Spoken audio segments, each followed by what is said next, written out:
Om Jnanatimirandhasya Jnananjana Shalakaya Chakshurunmilitam Yena Tasmai Shri Gurave Namaha. And they suddenly find out that it's really true. It's not just something in theory, it's absolute true. The basic point is that everyone has to think very seriously how to execute their duties in Krishna consciousness. Life is meant for serving Krishna. Without that, it's completely useless. Not even slightly useful, completely useless. So it happens that devotees living in the ashram and something goes on in their head and they're thinking, well, maybe this isn't for me full-time all my life. There may be different factors. After all, there are certain austerities living in.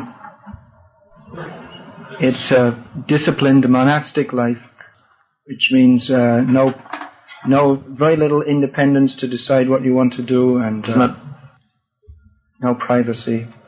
It really means a lot of surrender. And you may feel, well, I can't keep up such an intense lifestyle for all the time. And there are material desires also. Desires for family life, to have children, sexual desires, desires to have your own home and all these different things.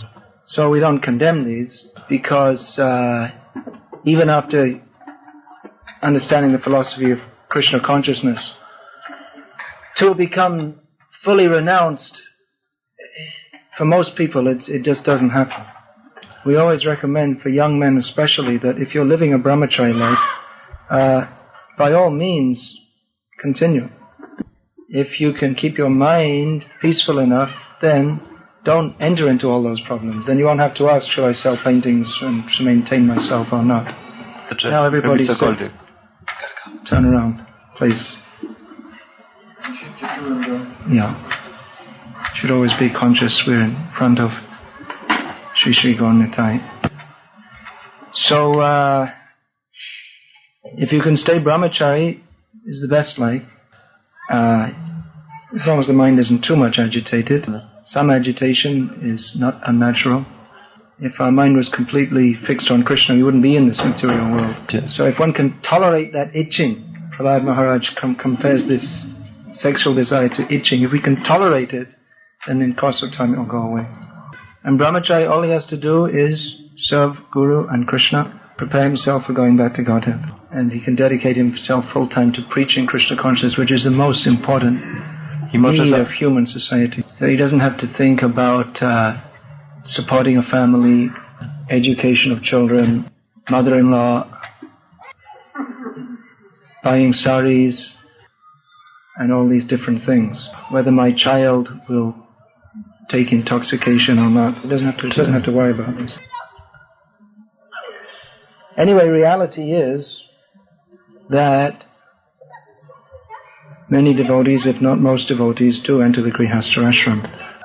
This should be done, ideally, in a cool-headed way. It doesn't usually happen in a very cool... Someone wakes up one morning and thinks, help! I can't go on like this forever. And the mode of passion takes over. And a young man and a young woman in Krishna consciousness, I don't exactly know what goes on. Maybe it's a little fluttering of the eyelids in the corridors or whatever. But it's really better to approach it in a slower way. Because the nature of material attraction is that when a young man is feeling he wants to have a young woman and vice versa, then by the attractive power of Maya, then whoever they come in contact with, that attraction becomes very strong. In the mode of passion, we do things in a hurry which we think is going to be wonderful. It's like nectar in the beginning with poison at the end. So it's better if a devotee feels that he's feeling, well, maybe I have to go this way. It's better to discuss with some older Grhastha devotees who can give you good advice. It's also a good idea to discuss, first of all, with some older brahmacharis. They might give you different advice. No, because really, I mean, even if you are going to get married, it's good to spend at least 5 years in this monastic life. That will help you to be a better Grhastha later on, or a better devotee in all ways. That spirit of sacrifice, surrender, is very helpful to imbibe all these things.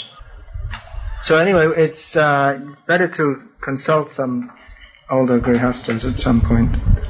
And of course the Vedic system or traditional system in most societies up until recently was that elder people would arrange a marriage. You had that system in Poland up till recently? Was it?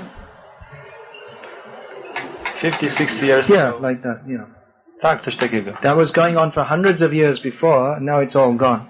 Now, as Prabhupada said, the parents just throw the children out on their young daughters out. You just like a prostitute. Go find yourself some boy. So it's not a good system at all. Previously there was no divorce. Now there's in California, the people that bother to get married, even there's more. Most of them don't even bother. They just live like animals. But even those who make a show of getting married, even then more than 50% within 3 years they're divorced. So it's better that it's arranged by... Previously it was the parents that would arrange seeing who is suitable husband, who is suitable, who will match nicely. And there are so many different factors, just like age and temperament. Prabhupada even writes in one purport that a devotee boy should marry a devotee girl and a demoniac boy should marry a demoniac girl, and that way they'll be happy. Happy demons. Tanahang dushita kurang samvurdava sangsareshana kshipyamya jasu ashamashubhan asurishveva yonishu. Then they can give birth to the demons that... Anyway, that's all. What's going on? Now, at the present time, we don't have this set up in our ISKCON society, any such system for that. But it's good to begin as soon as possible. And you don't have to make Grhastha's guidance, steering committee, subcommittee, advisory board. It's not necessary. But just senior Grhasthas can make themselves available. This is a common system in any integrated community. For those who are older, more senior, experienced, people go to them for advice. Our modern society, in the Western world especially, they have the concept of the rugged individual. You know what rugged means? Rugged means like that Marlboro cigarette advertisement. Means the lone individual who stands out strong by himself. You must have seen Marlboro cigarettes. Yeah. I don't need any help from anybody. It's ridiculous. Actually, this Ayatollah Khomeini in Iran, and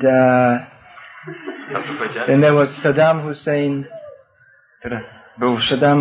and Gaddafi in Libya.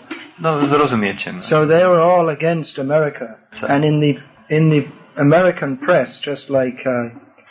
What is that? United Associated. There's a different press company, and they give all these propaganda how these people are so bad. Associated Press, and there's UPI. Oh, that's in India. How they're fanatics. But actually, the people in their countries, they like them mostly, because what they say, just like one statement that was reported in the American press, they made a big thing about it. They said that Ayatollah Khomeini said that this. America is the great Satan. So they thought this just proves that this Ayatollah guy is a complete demon, rascal, madman, fanatic. But I agree with this sentiment completely. Yeah. That all over the world they want to introduce all sinful activities. They want to introduce that men and women will mix. They're destroying traditional cultures. They want to put McDonald's hamburgers in every street corner. In the name of liberalism, they want to encourage that boys and girls will mix up, and there's no restrictions for sex, and no marriage, no nothing.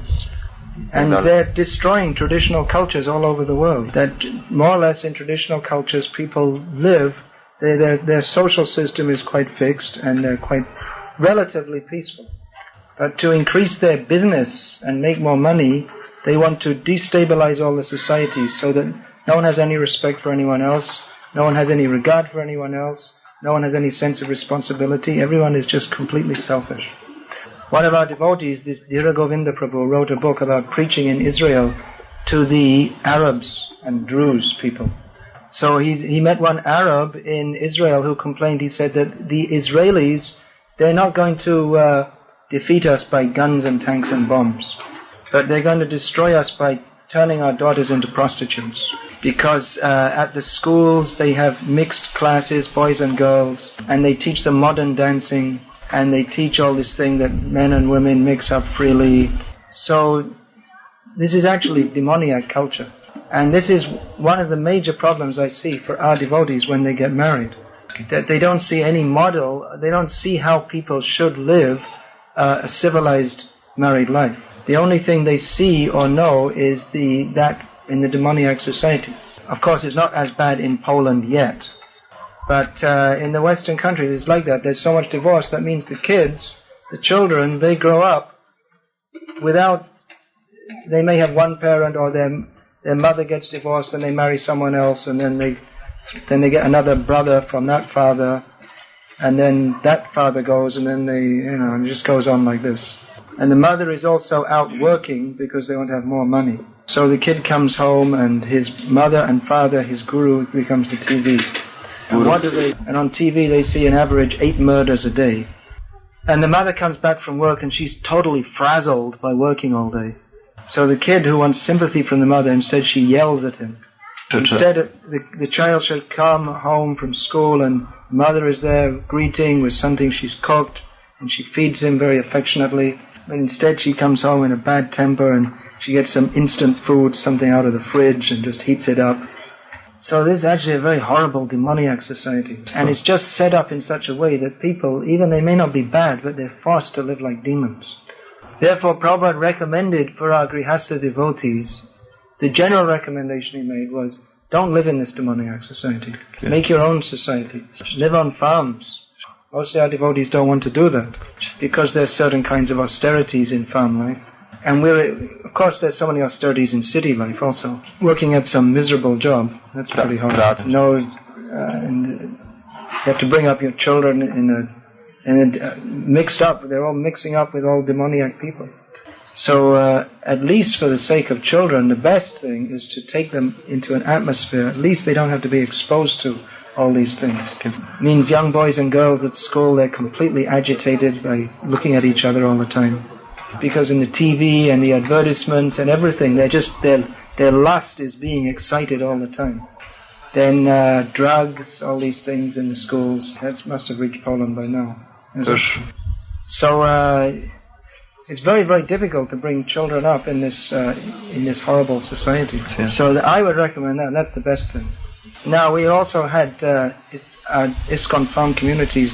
It's been slow to develop, but for the majority of Grhastha devotees, I see this is the thing that we really have to do if we're. Now, for many people, it may not be very practical. Just like many people, they join Krishna consciousness and they become interested in Krishna consciousness, but they're already living at home and they have 3 children and like this. But if you're living in a temple already and you have some way to shape your life, then I see this is the direction our movement has to go in. Not only I see, but this was very much the direction given by Prabhupada. So many farm projects were acquired during Prabhupada's presence in this world. That's also one kind of missionary activity, that it takes some courage to make such a move. We see that in the past, just like America was founded by the Pilgrim Fathers, they went from England to America because they wanted some place where they could practice their religion and bring up their children in an atmosphere where they weren't harassed by the other people. So that's one whole area which very much needs development. But practically speaking, we're seeing that it's very difficult for devotees to maintain a high level of Krishna consciousness living in Grihastha life in the cities. It's not impossible, of course. There are very Krishna conscious devotees who are Grihasthas living in the cities. But the whole way of life in the cities, it's not conducive. And unless a devotee is very strong and very determined, it's very difficult to keep a very high standard of Krishna consciousness. Because in Grihastha life, first consideration is money, which is where this paintings question comes. So of course this painting sales was developed in our society because it's a way to generate considerable income fairly easily, which is very much needed in our society. Money is also needed. But then what happens is someone thinks, well, hey, I'm making so much money, I could be doing this for myself also. I'm bringing in so much money and still all I have is 2 meters by 1 on the floor and, whatever dal and bread they give me. So, anyway, you get married and thinking that I'll enjoy life a little bit. But you soon find that whatever little enjoyment is there is offset by the difficulties. Now, Prabhupada, if we read Prabhupada's books, what Prabhupada says about this, he stresses again and again, and not only in Prabhupada's purpose, but directly in the text of Bhagavatam also. It's stated that a householder should have very honest means of income. Because if your means of income is not very honest, then you're going to get a sinful reaction. You can do anything for Krishna, but if you do it for your own sense gratification, then you're going to get a sinful reaction. And your consciousness will be polluted. This we're practically seeing. So, if you, whatever you're doing actually, if you're making, Prabhupada said that householders, they should give 50% of their income for spreading Krishna consciousness. So, if you're making easy money, then definitely you have to give at least 50%, otherwise you're going to get entangled seriously. Now that's talking about occupation, how to bring in money. Other devotees, they may do some business. Prabhupada gave other directions for householders. He said that prasadam distribution is a good for devotees, householders. He recommended setting up prasadam restaurants. And Prabhupada even gave the direction how to do it. And our devotees in San Diego, they did this, 2 devotees. How 2 devotees working 6 hours a day, they can distribute, they can have 1 sitting a day, midday, and distribute have plenty of sales, make sufficient income, all in 6 hours. Everything in 6 hours. Shopping, cooking, cleaning, selling the prasad, everything within 6 hours. Means you have you have about 5 preparations, and they pay about $3 or something, and you serve yourself and you can eat as much as you like. And this way you have minimum, you don't have to have people serving, and it's very, very simple. And another thing Prabhupada recommended, good engagement for householders, is book distribution. That you sell the books and you take some margin for your householder maintenance. Now in America and England now they have such a system where Grhasthas can buy directly from the BBT. So these engagements are excellent. Prasad distribution, book distribution. Especially this prasadam restaurant idea is good. So people can come regularly, take prasad, and then gradually they'll get to know these are devotees and talk to them. One of the biggest book distributors in the world, Namhata Prabhu from Italy, he was Grhastha like this. He passed away about 1 year ago. But for many years he was one of the biggest book distributors in the world. He was a Grhastha living at home. And he distributed books door to door. He made contacts with people, made friends with them. And he gradually sold them more and more books. And then through their friends, they would make more contacts and like this. Just like that idea of pyramid marketing, but doing it for Krishna. So of course it takes a lot of courage to make a step to do such a thing. It's much easier to sell something for sense gratification, like a painting or some herb, which is supposed to make you fit and healthy, which probably doesn't. Herbalife is another kind of cheating, that's all. You just promise people this will make you healthy, and it doesn't make them healthy. If they follow 4 regulated principles, they'll make them much more healthy than taking Herbalife. And anyway, even if you do become healthy, what's the value? The cows and bulls are also healthy. The whole point is to become Krishna conscious. So these engagements, they keep us very directly in Krishna consciousness.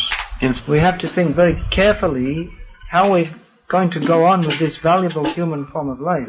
It's absolutely ridiculous that someone, after going through millions of lives, they come to Krishna consciousness, they get the highest knowledge, and then they just go back to living like a foolish karmic. One devotee, he wrote to Prabhupada saying he wanted to get married. Prabhupada said, yeah, that's all right, but I just don't want you to become just like another foolish materialistic person. Now, it is difficult, no doubt, to set up your life in such a way that you can be very much Krishna conscious even living at home. Because the whole flow of society is in the opposite direction. That's what I'm saying. If you're going to enter into Grhastha life, go slowly, cool-headedly. Take advice from some senior Grhastha devotees. Enter into this ashram in such a way that when you go, it's not like falling off the edge of a cliff. That's called andhakupam, means a blind well. That you're walking in a field and all of a sudden you vanish. Because there's a well in the field which has been covered over by long grasses so you can't see the hole. So all of a sudden you fall down. So we don't want our devotees to fall away like this. We're working so much and put so much endeavor into bringing people into Krishna consciousness, training them up. And then someone, for whatever, due to too much association with the material energy, they become, at least from the external point of view in their behavior, almost like a total materialist. So all our devotees have to help each other. And especially when a devotee is thinking about getting married, or when they're just married, especially like the first 1 or 2 years, there's a lot of things going on in the mind, with different anxieties, and you don't know how to cope with the situation. For a few years you are living as a brahmacharini, and just very careful. A brahmachari shouldn't even look at the brahmacharinis like this. Shouldn't talk with them, shouldn't think of them. And all of a sudden you're living with one, and you're not sure how you should behave, and the other partner doesn't either. Now, in traditional societies there was extended family. The modern factory-based society has destroyed that. They've made nuclear families. So nuclear families means nuclear bomb. It's very difficult. There's the husband and wife and children are just in one small space like this. Whereas in extended families there was extended space also. And husband and wife, they weren't just together all the time. Even in traditional families, husband and wife, they wouldn't be just together all the time. Even associate with each other, not much actually. In traditional societies all over the world, the women would associate with the women and the men would associate with the men, and they wouldn't mix up that much. And there were so many older people in the family they would help and give guidance to newly married people. And there was a sense of honor that you have to respect your parents, and you have to maintain the family honor by behaving properly, and a sense of responsibility which is almost totally lacking in modern society. That if you get married, then the husband is responsible to maintain the wife. He doesn't just walk out and say, oh, forget it. And the wife is responsible to serve the husband and the elder parents, and the husband and wife are responsible to bring up the children. In modern society, I don't like you anymore. I don't like you, so get out and take the kids with you. Absolutely demoniac. And this is considered okay. So a sense of responsibility is there. Another thing is that bringing up children means young children, they need 24 hours attention practically. Yeah, go on.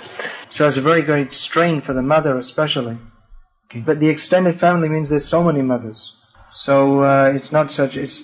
I see that what happens is like the young wife, she's got 1 or 2 kids, and it's like completely shatters her nerves.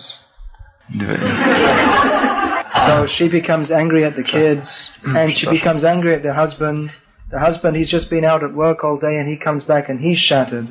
Yes. Then he comes back and he needs some comfort from the wife, and she's shattered. So he shouts at her, and she shouts at him, and it's just, like I say, it's a nuclear bomb. So new Grhasthas, they need a lot of help actually. That's why I'm saying the farm is the best. We have to set up our own society. It may take some time, but we have to do it. So even if you're living in the city, then new Grhasthas, they should take guidance as much as possible from elder Grhastha. And for all detailed advice, they should do that, approach senior devotees. And a lot of the time it's just that. They won't need advice, they just need someone to talk to a lot of the time. Jayaveda Swami once, he was saying that what we're missing, what we're lacking in our society is grandmothers. Bhakti. Who, everyone's got all these things in their mind, and so the grandmother is the person who you go to. And very kind, full of affection. Sure. And if you come to me, I'll tell you, look, you're just in Maya. You're a rascal, you're a nonce, you're a fool number one. And it's true. But maybe your grandmother needs to tell you in a different way. So anyway, it's a big subject. And I can't solve all your problems. 5 minutes sitting here. The real answer is Manmana bhavamad bhakto madhyaji mam namaskuru mame vaishasi satyante pratijane priyosime. Make our goal of life very seriously to think of Krishna always and prepare ourselves for going back to Godhead. But exactly how we do that, according to our present situation, that we have to see. Just like I'm here now and I want to get here. Okay, where's our mathematician? What's the short? Okay, so the shortest way to go from here to here is, don't need a mathematician, anyone can say. It's a straight line. Okay, now we see, just like when they're building roads, actually in Switzerland they go right through the mountain. They have a lot of money, they make tunnels. They make tunnels and then you come out of the mountain and the other side there's a bridge and then there's another tunnel going through the mountain.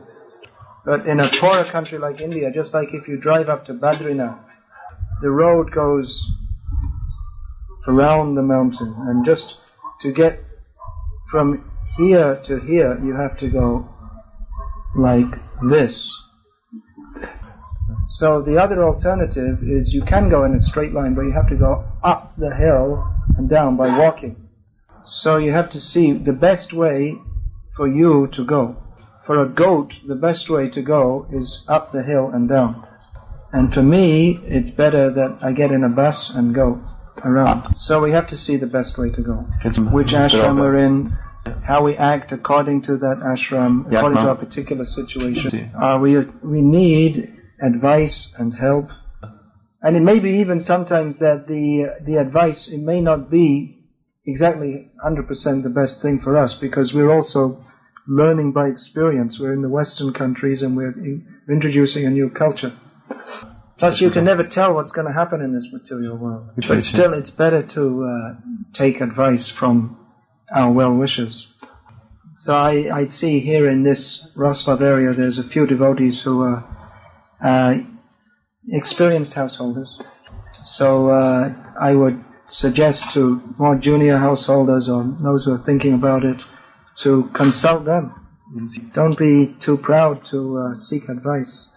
And practically the most important advice on the family platform, apart from remembering Krishna, that is the most important advice, is that the advice we should give to householders is that, because this modern idea, get divorced.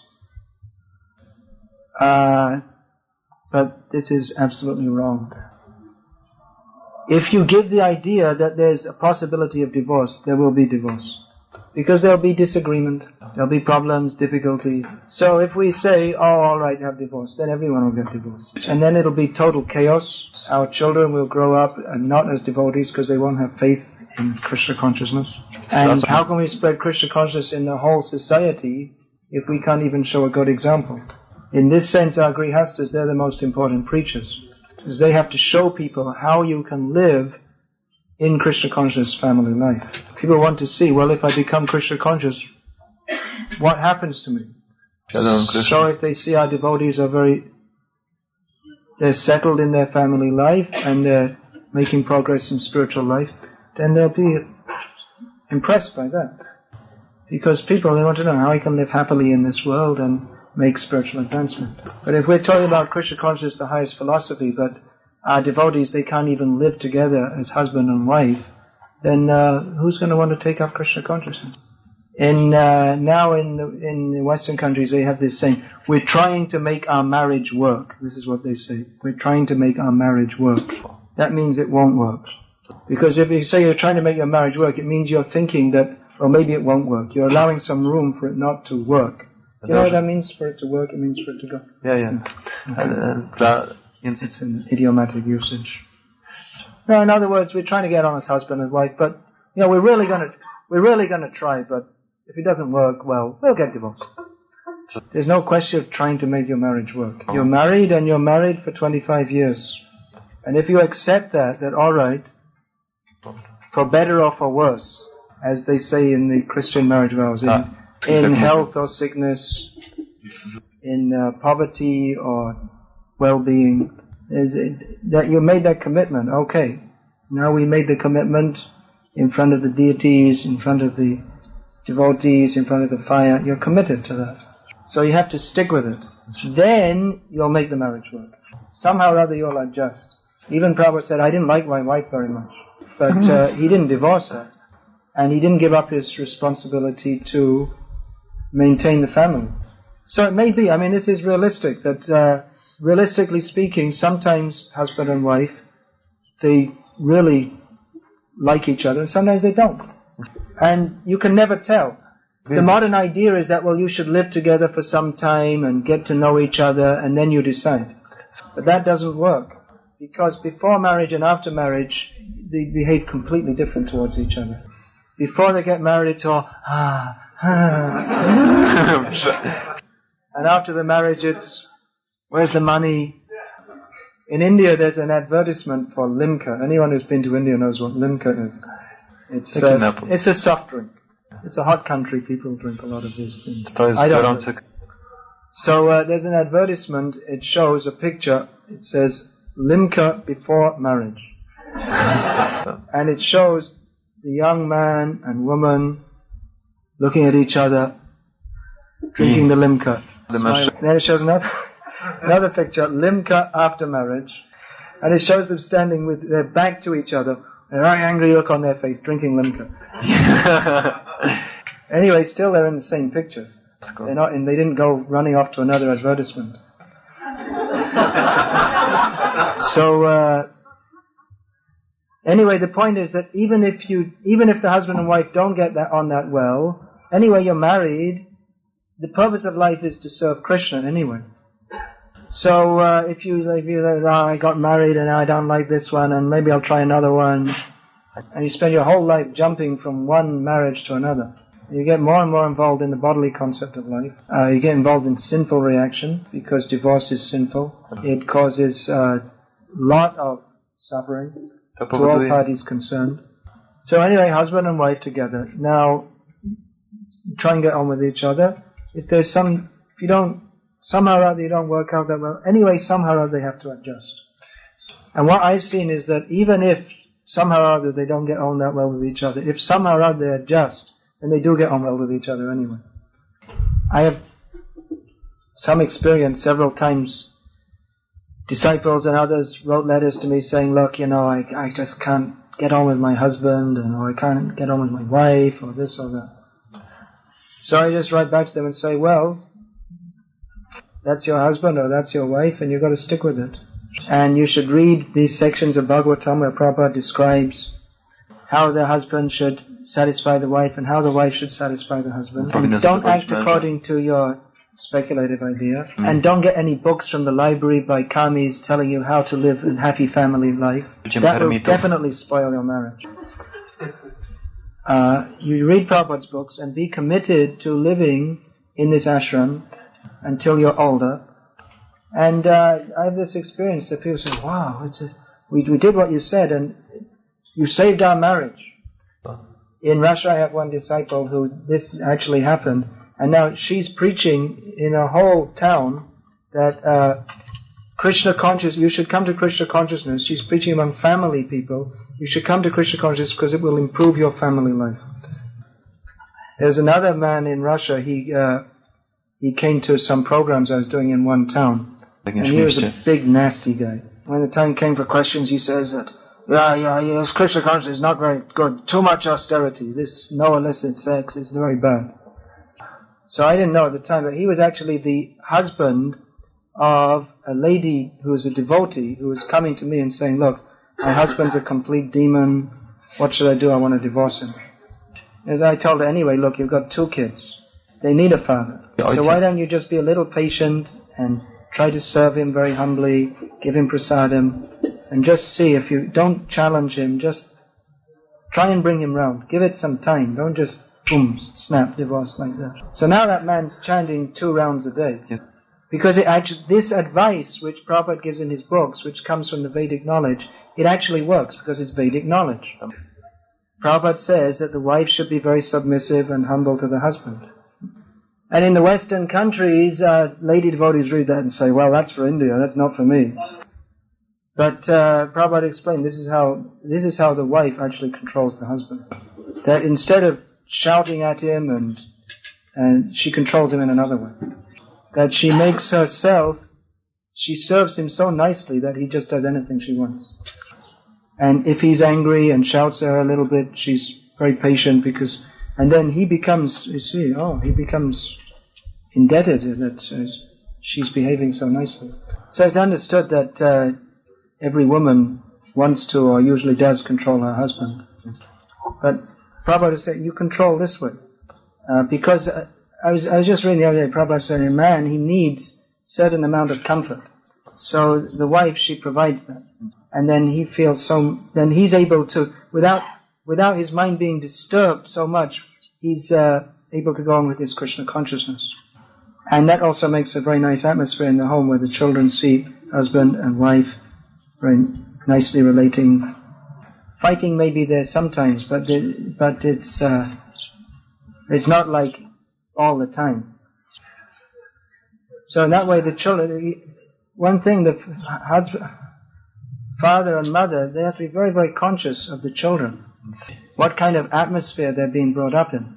If they see their parents fighting all the time, then later they'll get married and they'll do the same thing. But children, they need such a stable atmosphere at home and they need so much affection and guidance. Usually the mother will be unlimitedly affectionate and kind, and the father very strict. So it's a very good combination. That if it's only all affection and love, then the children, they'll grow up without any training. And if it's all just strictness and heaviness, then they'll grow up impersonal. Did that answer your question somewhat? On this and many more questions. Yeah, I mean, there's unlimited questions. Well, no. Here you are. Say that you answer his question and many more questions. Oh yeah, I see. So if you have any more questions about this, Drishta Prabhu is here. Me? Me? Oh, I don't know, there must be someone that can go to. Alright, any other questions? You mentioned at the beginning the best ways then encourage men at least to stay brahmacharis. But she said that according to Krishna, Bhagavad Gita, she told, I don't know which verse, but highest form is of love is this cordial love, this Madhura Rasa. So yeah, that's not in Bhagavad Gita. Yeah, the highest love is Madhurya Ras of Krishna with the gopis, the queens in Vrindavan. That's not the same as the attraction between male and female in this material world. The attraction between male and female in this material world is the cause of bondage. So that's why we're recommending it's better to stay brahmachari so that you don't become involved in this bondage. It's better to have the problems of somewhat austere life in brahmachari ashram. If you can tolerate that, then you don't have to get entangled in so many. There's financial problem, emotional difficulties. It's a whole big tattva, the whole Grhastha scene. It's not that you can't become Krishna conscious in the Grhastha ashram. There are so many examples of great pure devotees, like Arjuna, who in the Grhastha ashram was pure devotee of Krishna. So you can become fully Krishna conscious in the Grhastha ashram. And it's not even necessarily true that a brahmachari is just because of his ashram status is more advanced than a Grhastha. That's not at all true. But it's definitely the tendency for that situation is to be more entangling, more diverting. I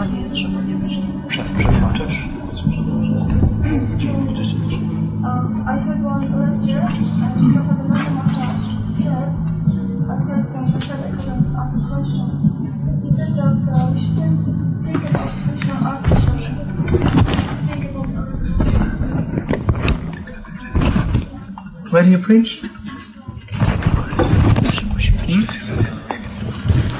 Oh, that's it's like a road. Yes, that's the Katowice and what's the? Banji, Navier, Liditra. Yeah. Almost 20 devotees are from here. Yeah, it's a very hellish place, I heard. Yeah.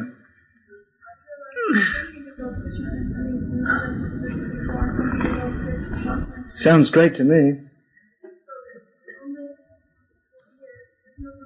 No, what he meant by that, can I explain? I can understand. There are some devotees who artificially try to think of Krishna. They try to think that, well, I'm a gopi in Krishna Leela, and Krishna is coming and kissing me. This is called artificial.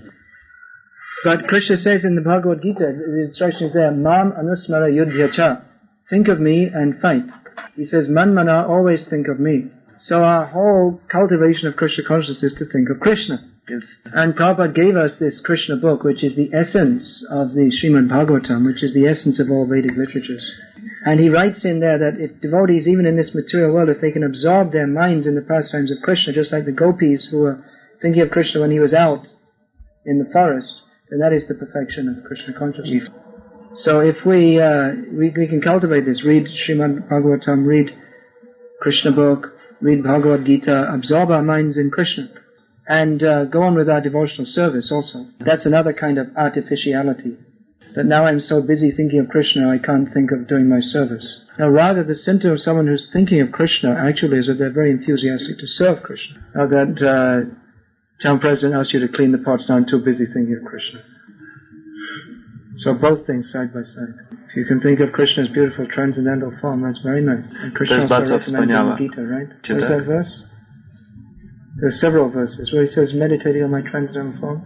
Where's that verse? In the 8th chapter? It's a longer verse.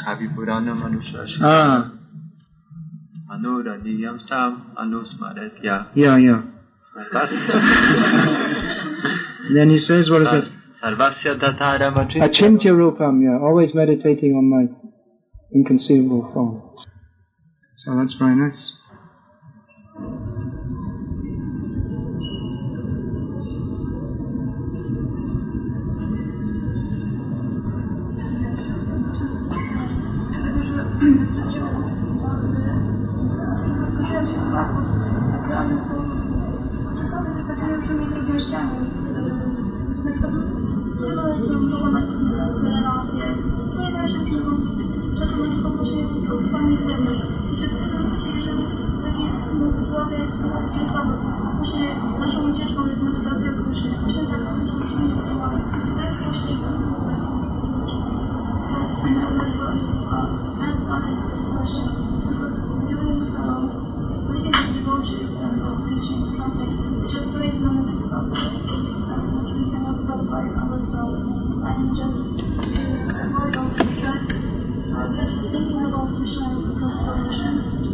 This is the best psychiatric treatment.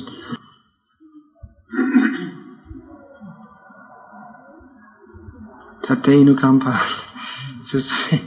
That verse is there, that if, in all difficulties, if you go on with your service thinking of Krishna, then you become delivered back to Godhead. So there may be difficulties even living with devotees.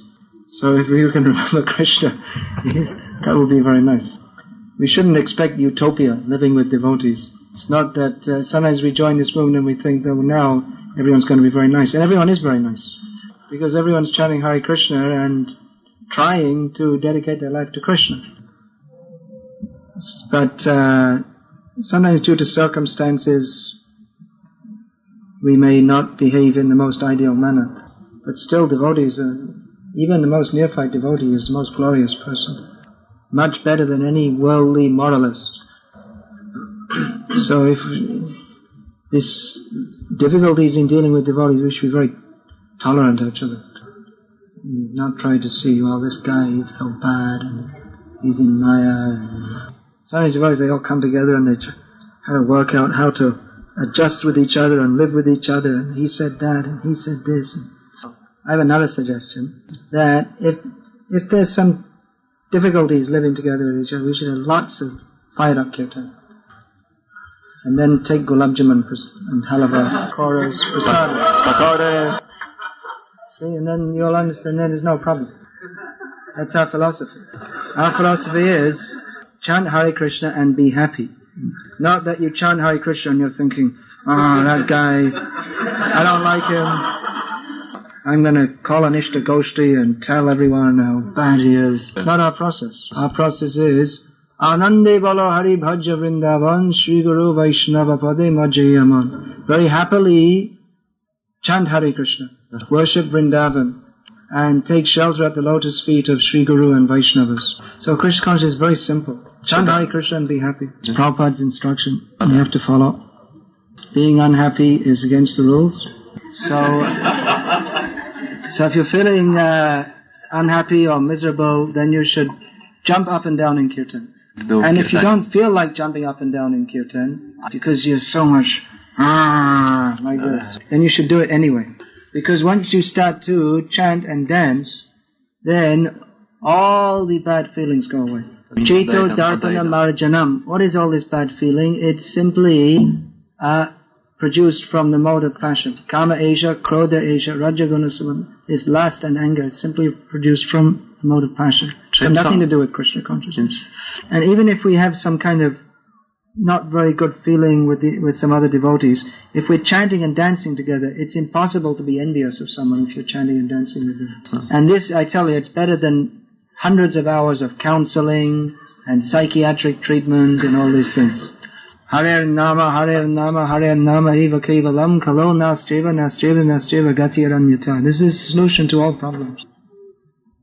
Sankirtan, chant and dance. Jai Shakal Bipod, Bhakti Vinod, Balen Joka Nonam Gayu. When we chant Hare Krishna, all problems go away. Could you say something about books on which you're working just now? Yeah, I'd like to say something. I'd like to be working on some books.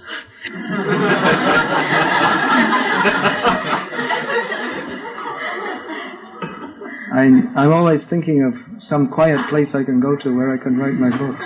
But I did some work at New Shantipur, right? Got a few hours in there. I hope before the end of this year to bring out a book on Srila Bhaktisiddhanta Saraswati Thakur, which I've been working on for 8 years now. And I'm trying to get my memories of Srila Prabhupada out before the centennial year is over. And I'm working on about 7 other books also. But, I guess maybe they'll come out in this lifetime. One book which I did a lot of work on over the last, I've been researching it for many years and I did a lot of work over the last 2 years, is a book on Vaishnava culture, etiquette and behavior in great detail. As my very good friend Atma Tatra Prabhu, who you maybe know at least from hearing his lectures on tapes, his observation is that our Western devotees, they're very good. They're very dedicated, coming from a completely different way of life, but they've changed their way of life. They've given up so many things to practice Krishna consciousness. Often they're very determined and they work hard to spread the Sankirtan movement. He said that the only thing they're lacking is culture. And that not through the lack of, not that they don't want to have it, but they're not trained in it. So culture is very important, how we behave with each other, and so many different things, like how we sit, how we eat, how we serve prasad, how we put on tilak, how we chant Hare Krishna, so many different things. So that's, and then another book which I want to do when I finish these three, I'm either going to start on a book called Answering the Atheists, or I'll do a book, the next one will be this Family Life in Krishna Consciousness. It's also very much needed. I Answering następną the Atheists, against a odpowiadanie. simple language against atheism. So if anyone wants to help in any way, you're welcome. Pranar Artha Dhya Vacha. These are different ways to help. If you can give your life, Jeśli możesz, good. Anyone wants to travel with me, do my typing. Artha means money. That's right. Dhya means intelligence. So you can read my books. You don't have to be very intelligent, because I'm not very intelligent, so they're written very simply. And vacha means speaking. So basically I'm collecting different things from Prabhupada's books. So just like I did a book on brahmachari life. So if you want to preach about brahmachari life, you can consult this. There's so many quotes in Prabhupada's books. Just like Suhotra Maharaj is presenting this book on epistemology. So it's all the things are from Prabhupada's books. He's expanding on the instructions and the ideas given there. Prabhupada said that my disciples will write purports on my purports. So these are in our movement, books are the basis, means Prabhupada's books. But books which follow on the lines that Prabhupada had given us exactly, they're also good to read. Just like Prabhupada